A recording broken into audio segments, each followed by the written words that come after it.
পদ্মার এই নির্জন চরে রাত নেমেছে এক অন্যরকম নিস্তব্ধতা নিয়ে। এই চরের খবর কোনো মানচিত্রে নেই। আজ 13 নদীর মোহনায় দাঁড়িয়ে অধ্যাপক আফতাব এক নিষিদ্ধ জ্ঞানের দরজায় করাঘাত করছেন।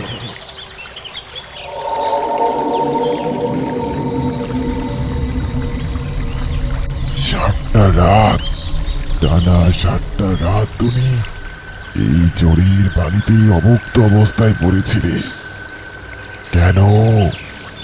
এই নশ্বর পৃথিবীর সামান্য জ্ঞান কি তোমার তৃষ্ণা মেটাতে পারেনি? সাধারণ বইপত্রের জ্ঞান দিয়ে কি হবে? আমি সেই সত্য জানতে চাই যা মৃত্যুর উপর লুকিয়ে আছে। আমি মানুষের চোখের দিকে তাকিয়ে তাদের অতীত ভবিষ্যৎ পড়তে চাই। আমাকে সেই ক্ষমতা দাও যা কোনো মানুষের নেই। মানুষ বড় অদ্ভুত, ক্ষমতা চায় কিন্তু তার ভার সইবার ক্ষমতা রাখে না। যা চাইছো তা পেলে তুমি আর মানুষ থাকবে না, একা হয়ে যাবে, খুব একা। তৈরি তো? আমি আমার সারা জীবন উৎসর্গ করেছি এই গবেষণায়। এখন পিছিয়ে যাওয়ার সময় নেই। শর্ত কি তোমার? শর্ত সহজ। এই পাণ্ডুলিপিতে মহাবিশ্বের সব রহস্য আছে। যা পড়বে তাই সত্যি হবে। বিনিময়ে প্রতি অমাবস্যায় তোমার আঙুলের 1 ফোঁটা তাজা রক্ত দিয়ে এখানে সই করতে হবে। ঠিক 24 বছর পর এই চরেই আমি তোমার পাওনার হিসাব বুঝে নিতে আসব। তবে মনে রাখবে, প্রতিবার স্বাক্ষর করার পর যে রক্ত তোমার শরীর থেকে চলে যাবে তার কখনোই ফিরে আসবে না। 24 বছর? সে তো অনেক সময়। এই 24 বছরে আমি পুরো পৃথিবীকে বদলে দেব। আমি রাজি।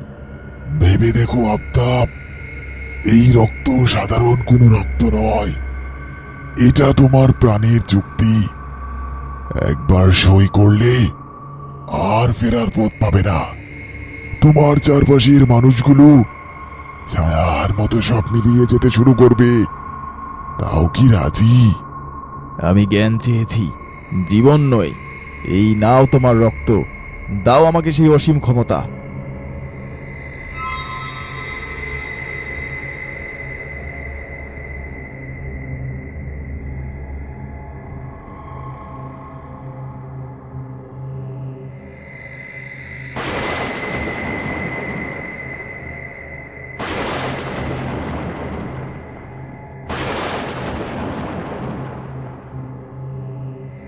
চুক্তি সম্পন্ন হলো প্রফেসর। আগামী 24 বছর সূর্য তোমার গোলামি করবে, কিন্তু মনে রেখো 25 নম্বর বছরের সূর্যটা তোমার চোখে ধরা দেবে না। 10টি বছর কেটে গেছে। আফতাব সাহেব এখন দেশের সবচেয়ে বড় রহস্যময় পণ্ডিত। লোকে বলে তিনি মৃত মানুষের সাথে কথা বলতে পারেন, পড়তে পারেন বাতাসের ভাষা। কিন্তু তার এই অসীম ক্ষমতার উৎস কি? আজ সেই গোপন সত্যের মুখোমুখি দাঁড়িয়ে তার প্রিয় ছাত্র সচিব।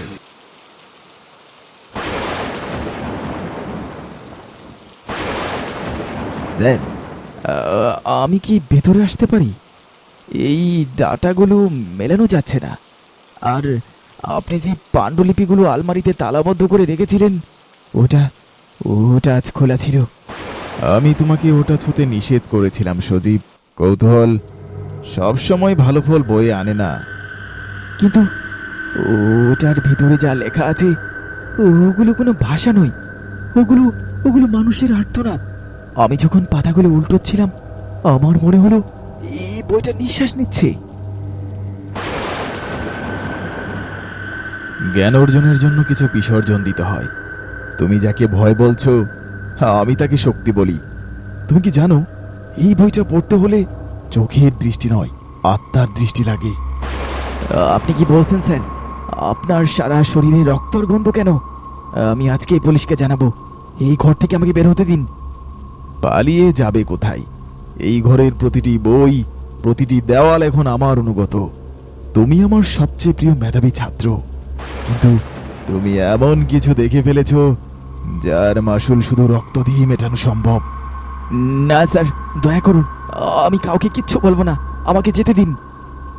ভয় পেও না সজীব, তুমি চিরকাল আমার জ্ঞানের অংশ হয়ে থাকবে। এই পাণ্ডুলিপির পাতায় তোমার নাম রয়ে যাবে।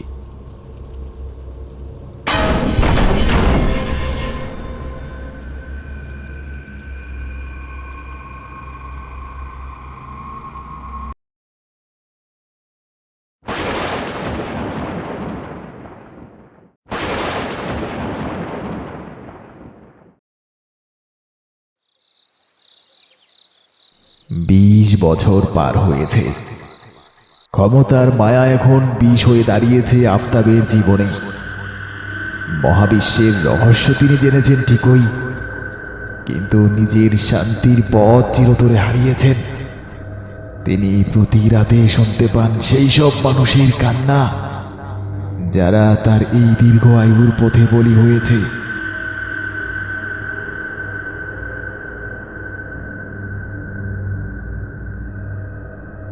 আমি আর পারছি না, এই বইটা এটা আমাকে মুক্তি দিচ্ছে না। আমি পড়তে চেয়েছিলাম মুক্তির পথ, পরকালের জীবন সম্পর্কে জানতে চাই।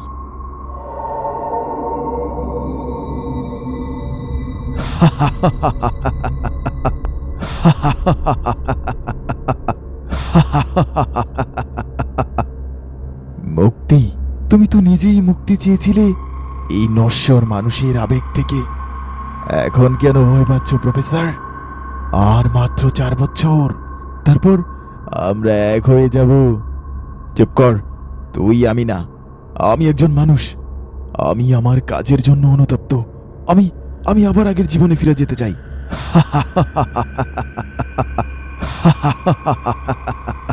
ও থামাও এই শব্দ, আমি আর কিচ্ছু শুনতে চাই না, বাঁচতে দাও আমাকে। স্যার, আমি বলেছিলাম আমি আপনার জ্ঞানের অংশ হব। এখন আপনার রক্ত শুকিয়ে যাচ্ছে কেন? না, অনেক হয়েছে, আমি আজই এই চুক্তি ছিঁড়ে ফেলবো। কোনো লাভ নেই প্রফেসর, তুমি তোমার আত্মাটাকে অনেক আগেই বিক্রি করে দিয়েছ। এই রক্ত তোমার নয়, এটা আমার। 25 নম্বর বছরের সূর্যটা কিন্তু দিগন্তে উকি দিচ্ছে।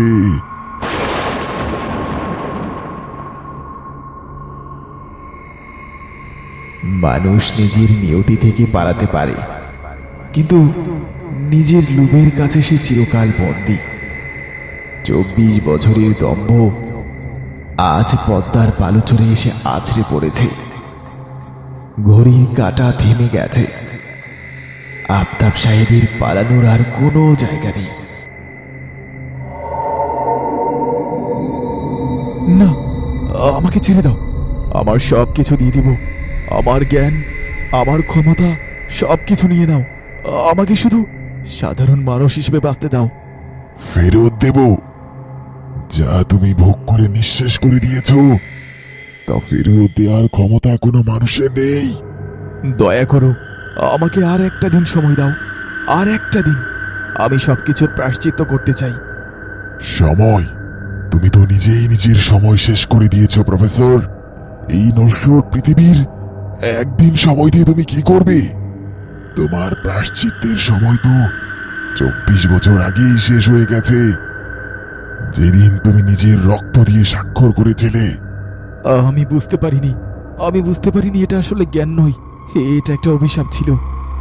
জ্ঞান কখনো অভিশাপ নয় প্রফেসর। অভিশাপ হলো মানুষের সীমাহীন লোভ। চুক্তি অনুযায়ী 25 নম্বর বছরের সূর্য তোমার দেখার কথা নয়। এসো, অন্ধকার তোমায় ডাকছে। আমাকে বাঁচা। না, না।